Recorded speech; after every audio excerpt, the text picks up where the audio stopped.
वंदे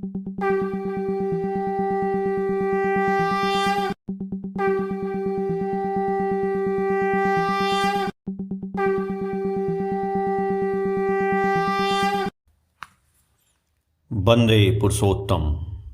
श्री श्री ठाकुर जी के एक भक्त हुए श्री राम बसावन सिंह। उन्होंने एक किताब लिखी है जीवननाथ जगन्नाथ। उसी में से द्वितीय खंड में एक पाठ है मरु भास्कर। वो लिखते हैं, अपने बारे में लिखते हैं कि ठाकुर बंगला के बड़े दलान घर वर्तमान में मेमोरिया के बीच वाले हाल घर में श्री श्री ठाकुर एक बड़ी चौकी पर शुभ्र श्वेत सैया पर समासीन हैं। नीचे आसन पर सत्संग के अध्यक्ष ऋत्विकाचार्य श्री कृष्ण प्रसन्न भट्टाचार्य केष्टोदा, श्री सुशील कुमार बसु, श्री शरत चंद्र हालदार के अतिरिक्त सदा ही सन्निकट सेवारत भाइयों एवं माताओं में भी अनेक उपस्थित हैं। मैं भी प्रभु की भुवन मोहन स्वरूप को निहारते हुए उनके निकट ही खड़ा हूँ। अचानक मेरी ओर अपनी दृष्टि करते हुए श्री श्री ठाकुर मुझसे पूछ बैठते हैं, ऐ बसावन, अबू बकर, उमर, अली, उस्मान एदेर जीवनी पढ़े छिस? ए बसावन, अबू बकर, उमर, अली, उस्मान इन सभी की जीवनी पढ़ी है? उस समय क्षण भर के लिए मेरा ध्यान दूसरी तरफ चला गया था। श्री श्री ठाकुर के श्रीमुख से अपना नामोच्चारण सुनते ही तुरंत उनके बिल्कुल निकट चौकी के पास चला आया एवं हाथ जोड़कर उनके इस प्रश्न का उत्तर दिया, आज्ञे ना जी नहीं। श्री श्री ठाकुर तब स्नेहपूर्वक मुझे समझाते हुए कहते हैं, पोड़िस हजरत मुहम्मदेर मतन स्ट्रांग गार्डलेस कोनो प्रॉफिट ई पानिनी ए दिक दिए तिनी सबार चाहते बेसी भाग्यवान छिलेन। पढ़ना, हजरत मोहम्मद के समान स्ट्रांग गार्डलेस शक्तिशाली भक्त वेस्टनी किसी भी प्रॉफिट अवतार पुरुष को नहीं मिला।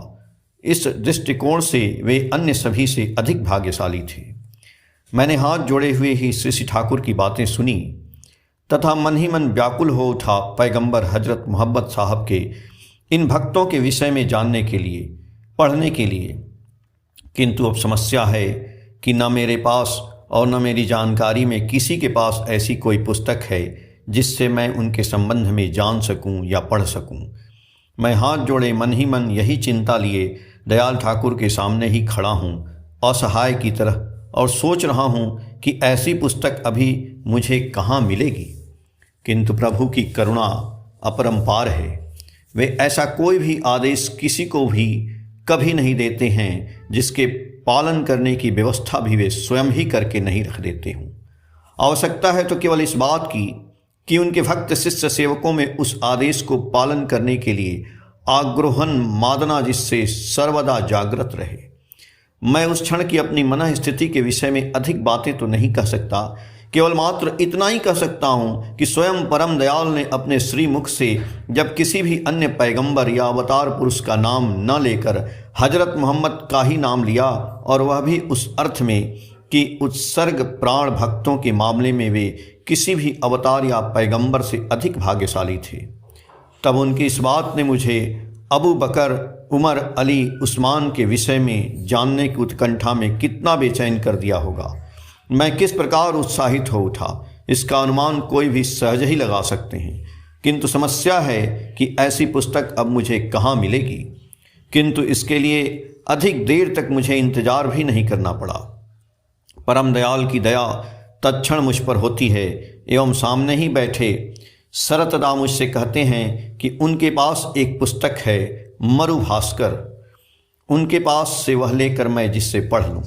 मैं हाथ जोड़कर एवं सिर झुकाकर शरतदा को अपनी आंतरिक कृतज्ञता दर्शाता हूँ।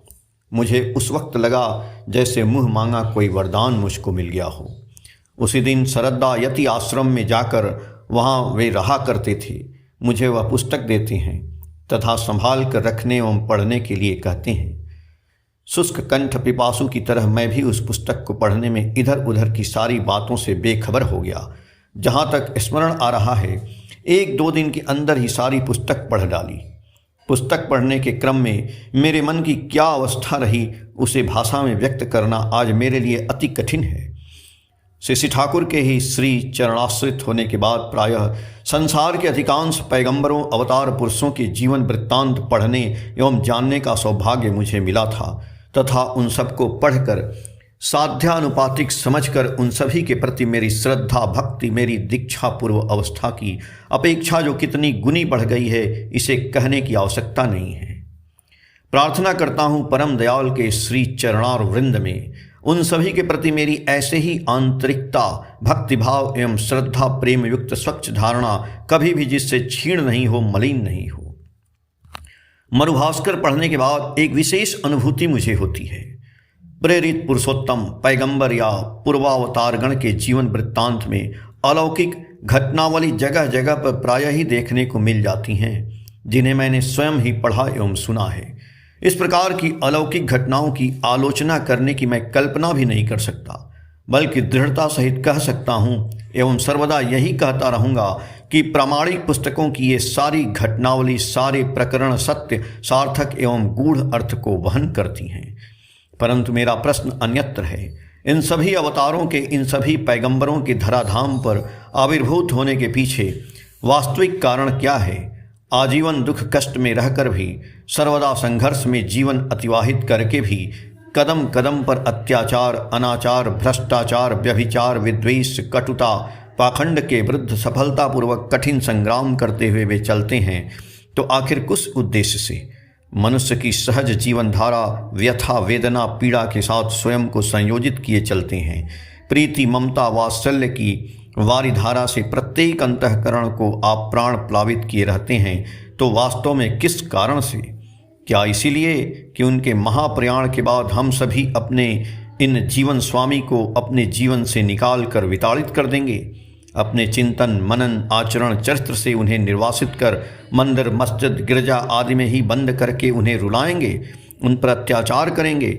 हम सभी अपने जीवन घर परिवार समाज राष्ट्र संसार में उन्हें निष्ठुरता एवं अज्ञानता पूर्वक पृथक रखकर पत्र पुष्प जल एवं नाना विधि कंचनादि के अर्घ के अंबार से पूजा पाठ यज्ञादि द्वारा उन्हें फुसला पाएंगे, भुला पाएंगे, उन्हें तृप्त संतुष्ट कर सकेंगे? चमत्कारों अलौकिकताओं से ही मुक्त होकर जहाँ देवी देवताओं अवतारों पैगंबरों की पूजा होती है, आराधना की जाती है, उनका उपचार किया जाता है, उनके सहज दिव्य जीवन चरित्र में सिद्ध होने के कर्तव्य एवं दायित्व की अवहेलना करते हुए पूजा अर्चना धर्म कार्य वहीं पर तो निष्फल होते हैं तथा पापाचार अनाचार व्यभिचार में फंसकर दुख दुर्दशा पीड़ाओं से आच्छन्न होकर जीवन सर्वनाश को ही आलिंगन करने को बाध्य होता है।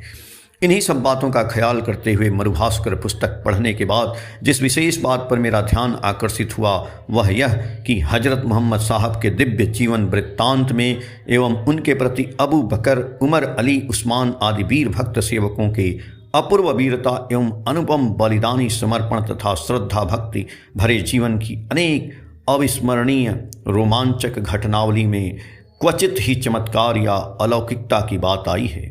अद्भुत सहजता सरलता एवं वास्तविकता सहित अपनी पूरी आंतरिक सच्चाई के साथ लेखक ने पैगंबर के दिव्य जीवन एवं उनके प्रति उनके पार्षदों या शिष्य सेवकों के अहर्निश पराक्रमी समर्पण का ऐसा विलक्षण चित्रांकन किया है कि वह अनायास ही अपूर्व उत्प्रेरक तथा मर्म स्पर्शी बन जाता है। अपने पराक्रमी भक्त शिष्यों से परिवृत्त हजरत मोहम्मद साहब श्री ठाकुर की पूर्वोक्त कथानुसार संसार के समस्त पैगंबरों या अवतारों में सबसे अधिक भाग्यशाली थे। अंत में इस विषय की चर्चा करने के क्रम में और एक बात सुविज्ञ पाठकों के समक्ष व्यक्त करने की इच्छा हो रही है। मैं यह पहले ही कह चुका हूँ कि किस प्रकार से श्री ठाकुर मुझसे अबू बकर उमर अली उस्मान इत्यादि की जीवनी मैंने पढ़ी है या नहीं, यह बात पूछकर उन सबको पढ़ने का मुझे आदेश देते हैं, और यह बात भी कि किस प्रकार सरलता मुझे मरुभास्कर पुस्तक देते हैं तथा मैंने भी 1-2 दिन में सारी पुस्तक पढ़ डाली। पुस्तक पठनोपरांत उसी दलान घर के हाल घर में दयाल ठाकुर के सामने जाकर भूमिष्ठ प्रणाम करके मैं करबद्ध उनसे कहता हूँ, ठाकुर आमी बोई पढ़े फैले छी। ठाकुर मैंने पुस्तक पढ़ लिया है। मेरी बात सुनकर श्री ठाकुर अत्यंत प्रसन्न होकर पूछते हैं, कैमन लागलो, कैसी लगी?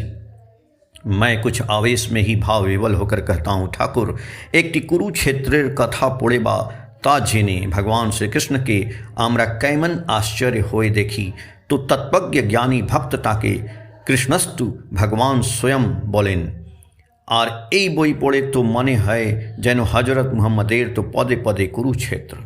ठाकुर, एक कुरुक्षेत्र की बात पढ़कर या उसे जानकर भगवान श्री कृष्ण को हम कैसे आश्चर्यचकित होकर देखते हैं तथा तत्वज्ञ ज्ञानी भक्त उन्हें कृष्णस्तु भगवान स्वयं, कृष्ण तो स्वयं भगवान है कहते हैं। और इस पुस्तक को पढ़ने से तो ऐसा प्रतीत हुआ कि हजरत मोहम्मद साहब के तो कदम कदम पर कुरुक्षेत्र था।